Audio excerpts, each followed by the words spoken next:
Welcome, welcome. This is the Window Podcast. We're back. We've taken a long break. We've been away for a while. We had to sort out the logistics. There was a lockdown that you might have heard of. There's a lot of things that have happened, but we're back. It should be three other beautiful faces on the screen. I don't know how it's appearing right now on your screen, but we're all going to introduce ourselves. So my name's Josh. Ladies first, and then we'll take it. My name's Kayla. I'm Jewel. And I'm your co-host, Lauren. Let's get started. We are really going to try and get to the bottom of the controversy that has gripped the, at least, Twitter timeline for the last week or so. It's like, how did this start? Where did it come from? So I don't know who really knows, like, where did this actually start? Where did this start? No idea. I just woke up one day and it was all over the time. I don't know who started it. I just know once they started it, it was like a domino effect, and just saw people tweeting like, "Oh, timeline's on fire," or like, just like, I don't want to be here right now, so I don't actually know. I was witnessing tweets getting like pulled out of the vault, like real life in real time. I was seeing people wake up in all caps. Yeah, basically. And obviously everybody that was involved happened to be asleep. I think it was later on in the day where I actually got clued up, and I heard it was about this couple. It actually started because of this couple. Something had been said, and then someone brought to the girl's attention that, hey, your partner has been making like these tweets about black women. We don't know whether the girl was previously aware of it or not, but all we know is that someone felt the need to actually provide solid evidence in the form of a pixelated image. And so that's what they did. And then I think that inspired other people to just basically start digging into the crates, digging into their memory vaults. Who could they basically pick out to target? Basically, yeah. The person that's taken the biggest hit is probably Nella Rose. I think that's the person that's had the most conversation around her. But I know I saw Loney, I saw Ivorian Doll, I saw Tion Wayne, I saw that's Chunkz. Who else? Everybody, listen. I don't see any of this. That was an important one. That Only Bells, she. No, I watched her. I still watch her. I'm probably not going to stop watching her.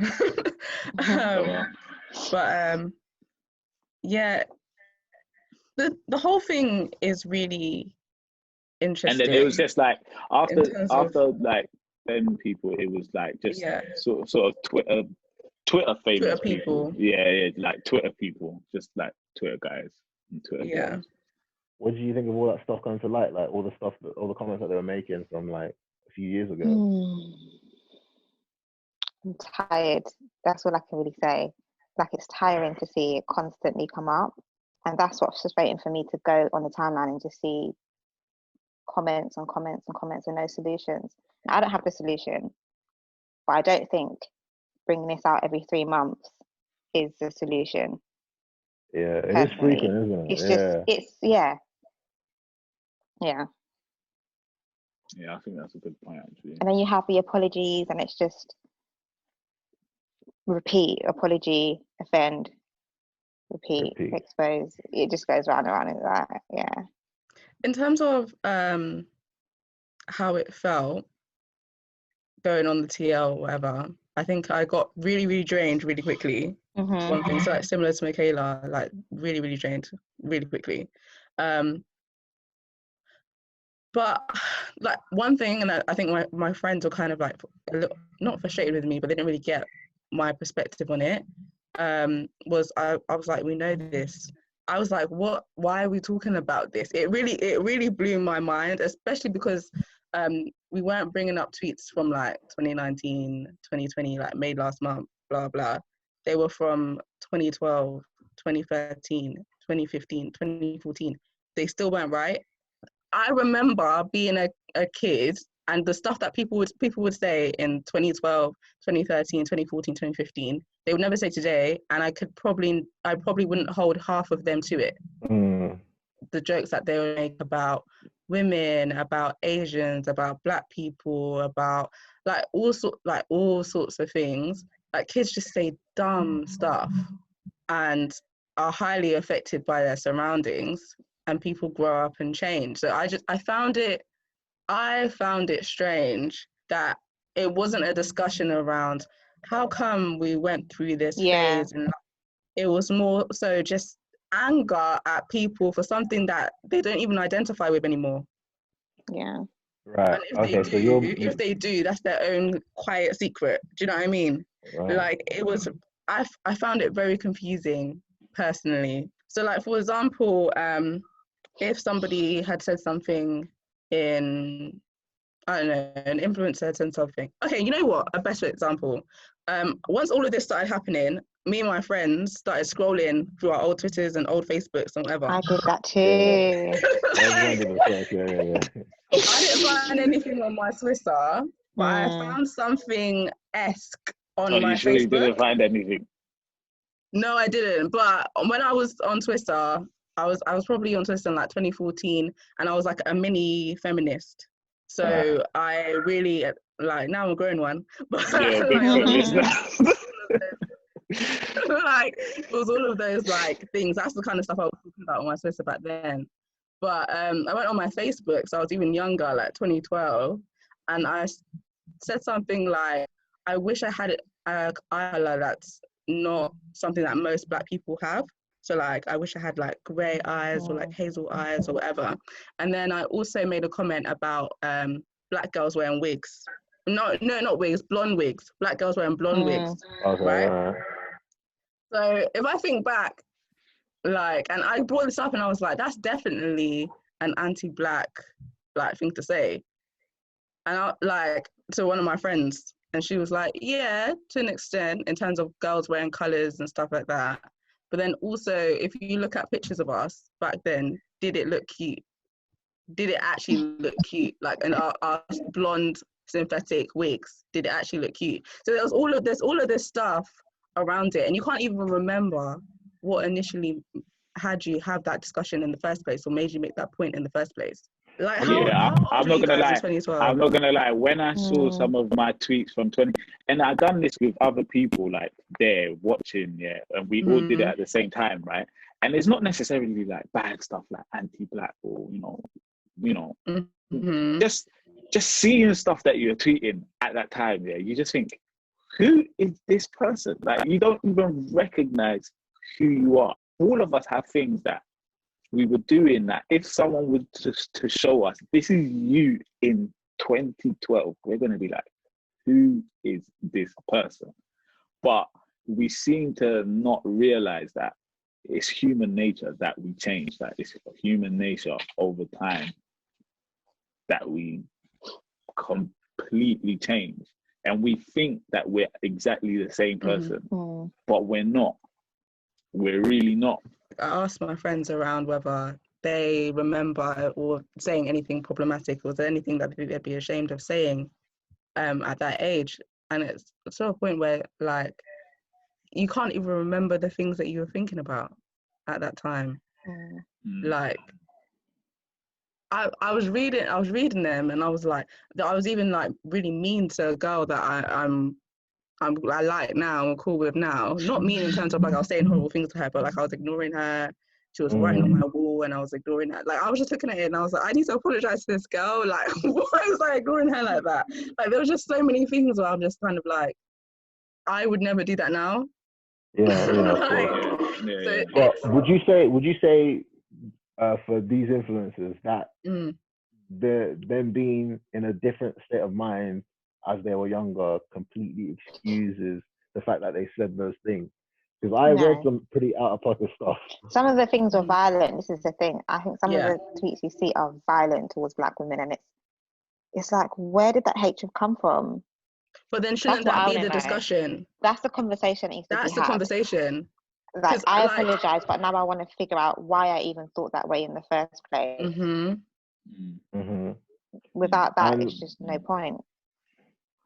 Yeah, and do you think for some of the apology videos that you did see, the messages or what have you, would you say that those influencers were able to articulate that in their videos and in their comments, or were they just talking about how like I don't know, maybe young and dumb, or I was just young, excuse, like they're looking for. But this is the place where I have a problem with this whole thing, yeah, because we're saying we want people to identify where did this stuff come from, but when the people that have actually attempted to explain where they think it comes from, because they might not be right, when they attempt to explain where they think it comes from, everybody's saying, "Oh, you're making an excuse." Yeah.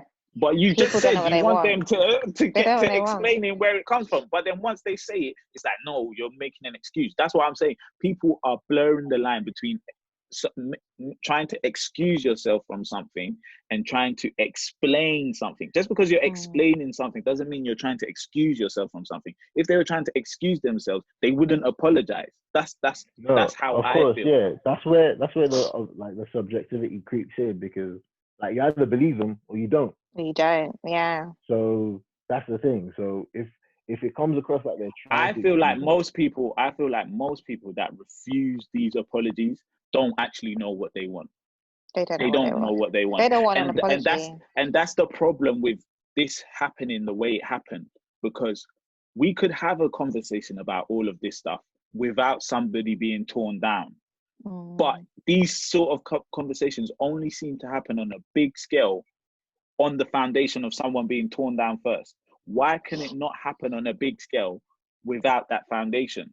And the same way we begin to doubt their apologies because the apology only comes after they've been exposed, right? We feel like the genuineness of the apology is less likely to be as much because it's only come after they've been exposed. I feel like any conversation we have about the topic after someone's been torn down is also less likely to be genuine. It's most likely to be fueled by people being happy that someone's been torn down first, and then we have a little bit of a genuine conversation, and then everything just goes back to normal. That's the problem I have with this whole thing. It seems like all of it lacks, I don't even know if genuinity is a word, but it just lacks. It lacks whatever I'm trying to say. It lacks. So like from the part of the people who are seeking these explanations, right? Or on the part of the influencers, or is it shared between the two? Is it like what's shared? That I guess genuity, in terms of what the people who are asking for these apologies, what they actually really want versus what the influencers are saying. No, I believe because this is the thing. I believe that there are some people that have these conversations genuinely, like this is what they actually care about. But when they have these conversations at a normal time, it's always on a small scale. Nobody's joining in with them because nobody else really cares. The only time it becomes a big discussion, the only time where everybody cares is when someone gets torn down first and it's a fun thing and it's a trendy thing, then you get everybody involved. So then those people that are actually genuine, they get like swallowed up in this big, like messy thing that's going on, and they don't even get heard. They don't even get heard. Like what they would be saying, which is true and honest, maybe like a 2 weeks before when this wasn't a topic, won't even get heard because it will be all the people that are kicking up a fuss for attention and so on and so forth that get heard instead. In regards to the apologies, I was just kind of thinking in terms of people taking the apology, not taking the apology? What do they want? Like, have you, like, I don't know any of you guys' relationship status, but if you've been in a relationship before or currently in one, and you're having an argument with your partner, and in that argument, your partner says sorry, like, you know what, I was wrong, but you're still kind of angry about what's going on. So you don't even want them to really say sorry at that point, because you're not over it. You're not over the argument. You still want to You still want to go back and forth because you're angry. I feel like there's some people that sought apologies from people, and they were like, you know what, yeah, that's fine. And the reason being is because they have reconciled with the pain caused back then. Thing. I There's agree some completely. people that haven't reconciled with the pain. And that's that was I'm me, not saying they should like have by 4 now. years ago. Pardon? I said that was me about 4 years ago. I would have been just 100%. as angry and not accepting apologies. There you But go. when you do the work and you realize none of that matters, self-development is very important. And then you realize these things are just like, and I feel like that's the difference between seeing it and being like, okay, let's have a discussion around colorism. Why this whole thing of why does every black boy have to go through a stage where he hates black women? That's a discussion. Let's talk about that. Why is there a stage where black girls seem to be pulling down other black girls? Let's talk about that. Rather than this kind of, I didn't understand it, this like faux surprise at things that we knew that people said.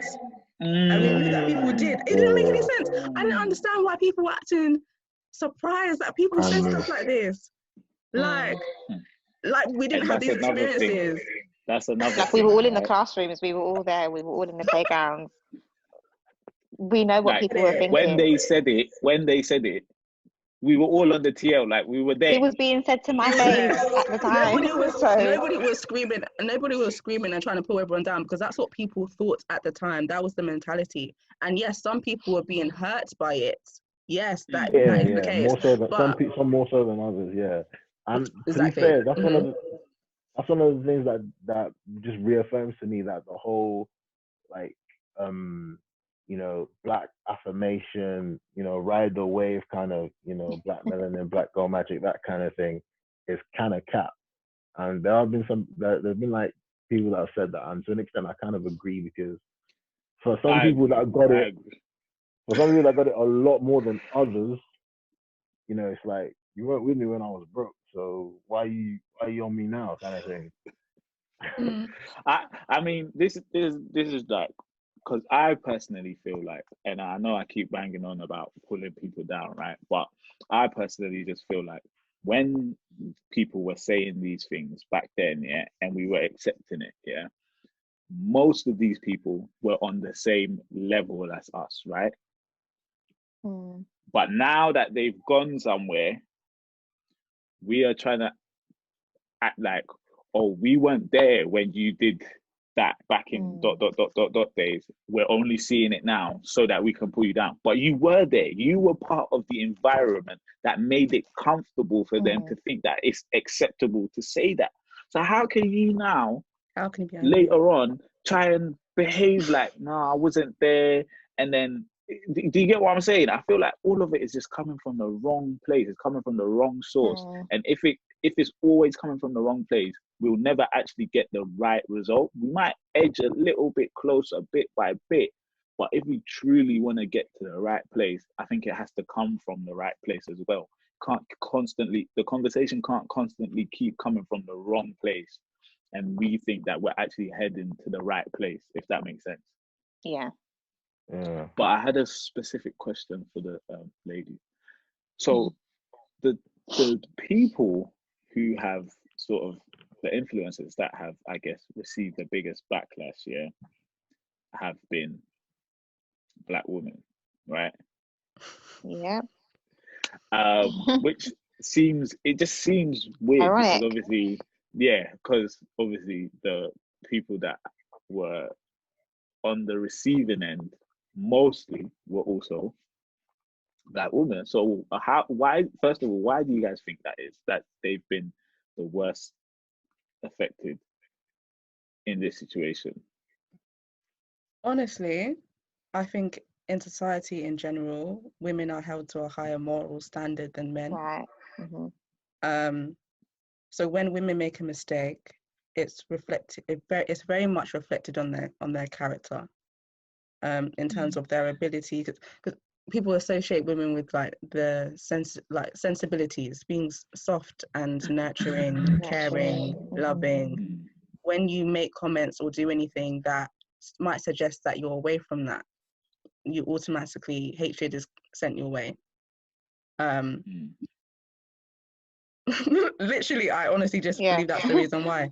It's you could say it's a male privilege, to some extent. Yes, in other regards, no, because it means that men don't learn certain things about being genuinely kind and stuff like that, and that can stunt you in life. But it also means being held to a really high moral standard means that when you do mess up, the drop is hard. And that's it. that's the reason why women are What about the fact that most, so for example, you brought up like Chunkz, most of his audience probably aren't even black people. There's that. And most of his audience are guys who don't really care about this issue as much as black women. Whereas someone as like Nella Rose, most of her audience is black girls. Who, as we said, they are the people who were most affected by this. So sometimes it could just be the fact that, unfortunately, your audience is your audience, right? I mean, you lived by this audience, now you're dying by this audience. Yeah, that's how it goes. But we have people it could just be that situation in this case. We have people like Mr. 200 who made comments, and he has a very strong female following. Who is that? He's a YouTuber and like a guy on Twitter. Yeah, he's like one of, I think he's in like Nella Rose's circle. Yeah, like back in Leicester and stuff. All that kind of stuff or whatever. Yeah, he made some comments about like a girl being, I think it was like the girl being burnt or too dark, and the black girls never bring light or whatever. Just stupid stuff. Dumb. I'm not gonna lie, with some of these people, I'm looking at like who's their PR, like who, because this guy's name on Twitter is still Toasted Lighty. Like no one's saying like read the like bro, you're just giving yourself up. Like 100. really, there's still something there that's like, this is the thing that's great to me. In regards to like his audience, from what I recall, like seeing on his like comments, and back in the day when he used to do like mandem chats or whatever, they were all girls in the comments. And most of his like followers most of his are female. audience is girls. So if we look at the audiences and the people that Nella Rose and Josiah both attract, they're both black women. Yet Nella's still getting the brunt of it, and it's because it's this thing of like, oh, but like Josiah's a guy. He beholds women. He looks at. He would have thought the same. His boys would have thought like that. There's a lot of guys who were like I have male friends who said they were almost scared to say that they liked black girls back then. Like that's like do you know what I mean? So I'm just kind of like, either way, I feel like everyone was young. Growing up in the UK, you're literally living in a space where you are forced to assimilate every single day. Will you not hate yourself? You will hate yourself, and you'll hate other people that look like you.